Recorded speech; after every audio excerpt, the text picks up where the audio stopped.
Hello बच्चों, आपका स्वागत है मेरे इस यूट्यूब चैनल पर A&A अमर और आशीष। मैं हूं आपका प्यारा भाई अमर।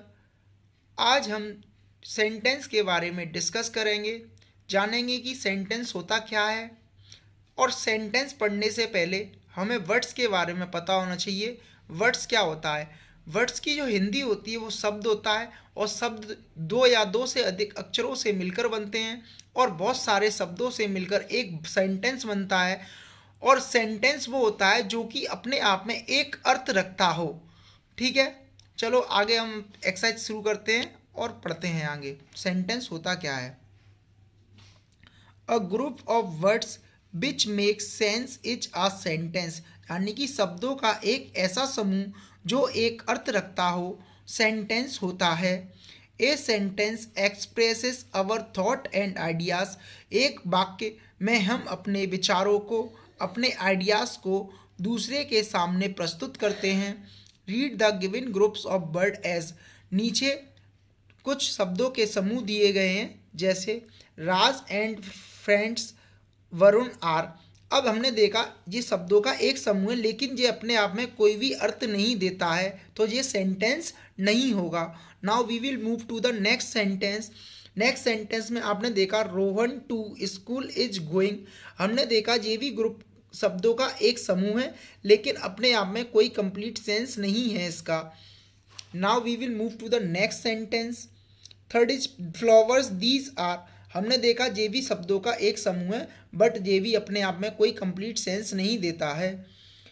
ए फोर लैक गॉट हैज, अब जे भी शब्दों का एक समूह लेकिन अपने आप में कंप्लीट सेंस नहीं देता है। अब देखते हैं एवव ग्रुप ऑफ वर्ड्स, ऊपर शब्दों के जो ग्रुप थे डू नॉट मेक सेंस, उनका कोई मतलब नहीं है। Now read these words as under, जो नीचे दिए गए उन वर्डों को पढ़िए। अब पहला सेंटेंस था Raj and Varun are friends, यानी कि राज और वरुण दोनों दोस्त है। Rohan is going to school, Rohan school जा रहा है। दीज आर फ्लावर्स, ये फूल है। A goat has four legs, एक बकरे की चार टांगें होती हैं। तो हमने देखा जिस चार जो सेंटेंस थे उन्हें सही करके लिखा गया। अब वो कंप्लीट सेंस देते हैं तो वो सेंटेंस कहलाते हैं। देखिए कि ये नीचे भी लिखा हुआ है, नाउ वी नोट दैट, हमने देखा कि दे मेक कंप्लीट सेंटेंस, ये पूर्ण रूप से सेंटेंस हैं। अब सेंटेंस रूल्स पर आ जाते हैं। A sentence begins with a capital letter, एक सेंटेंस की हमेशा शुरुआत एक कैपिटल लेटर से होती है। आप देखिए पहला जो सेंटेंस है उसका जो फर्स्ट लेटर है वो कैपिटल है, सेकंड सेंटेंस का जो फर्स्ट लेटर है वो कैपिटल है, थर्ड सेंटेंस का भी फर्स्ट लेटर कैपिटल है, एंड फोर्थ सेंटेंस का भी फर्स्ट लेटर कैपिटल है। यानी कि हमें पता चल गया कोई भी सेंटेंस होता है उसकी जो शुरुआत होती है वो हमेशा एक कैपिटल लेटर से होती है। A sentence ends with a full stop, हमेशा एक सेंटेंस का जो अंत होता है वो फुल स्टॉप पर होता है। Put A question mark at the end of sentence which ask a question, जिस सेंटेंस में प्रश्न पूछा जाता है उस सेंटेंस के अंत में प्रश्नवाचक चिन्ह लगाते हैं। Now we will move to the exercise. मैं आशा करता हूँ कि आपको सेंटेंस पूरी तरीके से समझ में आया होगा। अगर आपको समझ में आया है तो एक्सरसाइज भी बहुत अच्छे से समझ में आएगी। अब हम एक्सरसाइज की ओर बढ़ते हैं और एक्सरसाइज को फिल करते हैं। तो हेडिंग बढ़ते हैं, rewrite each sentence begin with a capital letter. यहाँ पे कुछ सेंटेंस दिए हुए हैं और इन सेंटेंस को हमें दोबारा से लिखना है। और इन सेंटेंस का हमने पहला सेंटेंस पढ़ा, सी राइट्स ए स्टोरी, वह एक कहानी लिखती है। अब इसका जो फर्स्ट लेटर है वो स्मॉल लेटर है। हम जानते हैं कोई भी सेंटेंस की शुरुआत हमेशा कैपिटल लेटर से होती है, तो हम इसे बनाते हैं। क्या होगा, she writes a story. Now we will move to the next sentence, they are swimming, वे तैर रहे हैं। अभी मैंने बताया था कोई भी सेंटेंस होता है उसकी शुरुआत हमेशा कैपिटल लेटर से होती है, बट यहाँ पे जो इसका फर्स्ट लेटर है वो स्मॉल लेटर है, तो इसे ठीक करके दोबारा से लिखते हैं, they are swimming.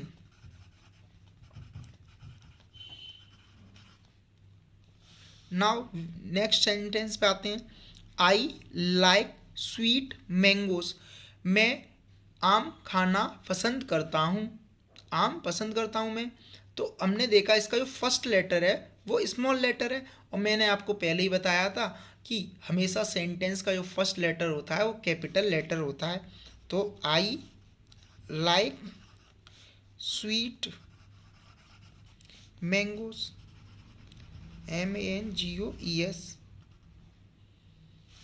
Now we will move to the next sentence. Rohan has a pet dog. Rohan के पास एक पालतू कुत्ता है। अब मैंने आपको फिर से बताया रोहन का जो आर है वो स्मॉल है, लेकिन एक सेंटेंस हमेशा कैपिटल लेटर से शुरुआत होती है। तो Rohan ROHAN, Rohan has a pet dog.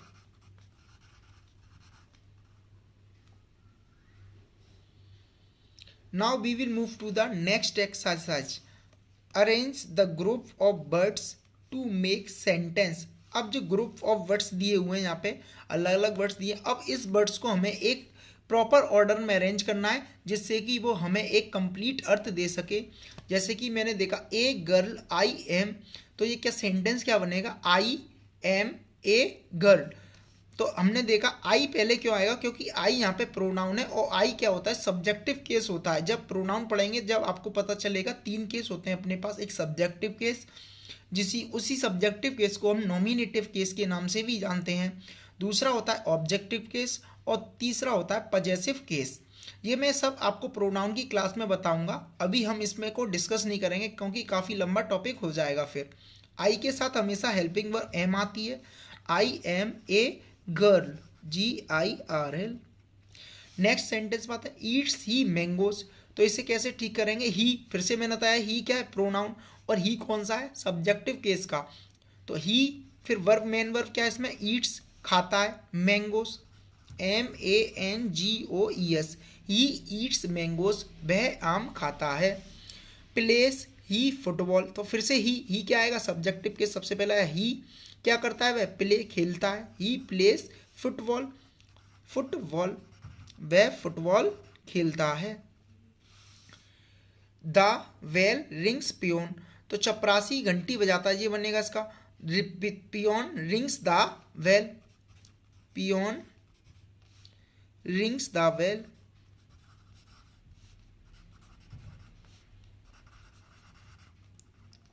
The well.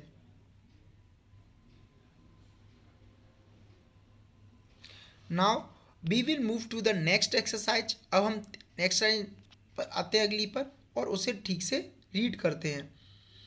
देखो, match the beginning their correct ends to make sentence.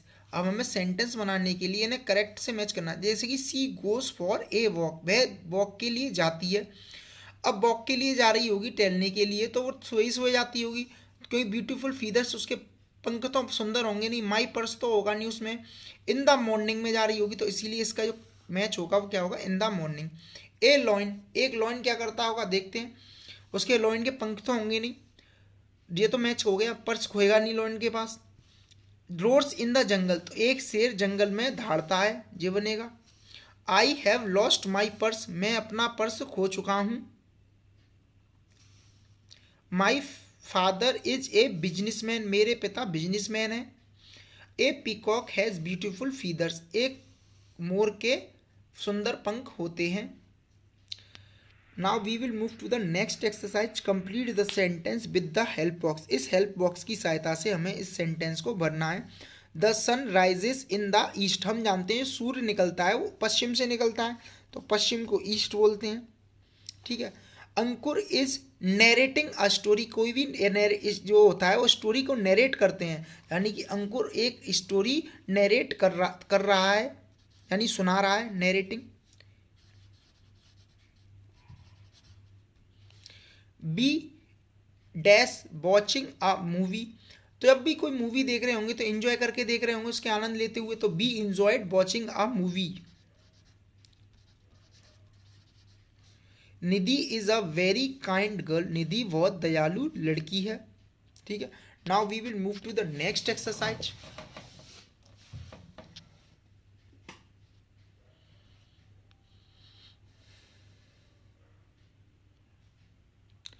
Tick meaningful sentence and cross if it is not a sentence. हमें टिक करना है मीनिंगफुल सेंटेंस पर और उस पर क्रॉस करना है जो सेंटेंस ना हो। तो आते हैं, क्लेवर सी वेरी इज। अब इसका कोई सेंटेंस का अर्थ ही नहीं है, तो इस पर हम क्या कर देंगे, क्रॉस कर देंगे। क्या कर देंगे, क्रॉस कर देंगे इस पर हम। ठीक है, this painting is very beautiful, यह पेंटिंग बहुत सुंदर है, इस पर क्या कर देंगे, राइट का टिक कर देंगे। टुमारो विल द स्कूल, इसका कोई सेंस ही निकला, इसे ही रॉन्ग कर देंगे। यू आर ऑलवेज लेट, तुम सदैव देर करते हो, तो इस पर राइट कर देंगे। तो मैं आशा करता हूँ आपको पूरी वीडियो अच्छी लगी होगी और सेंटेंस पूरी तरीके से समझ में आया होगा। यदि आपको समझ में आया तो मेरे चैनल को सब्सक्राइब करें, लाइक करें, और मैं हूँ आपका प्यारा भाई अमर। थैंक यू बच्चों।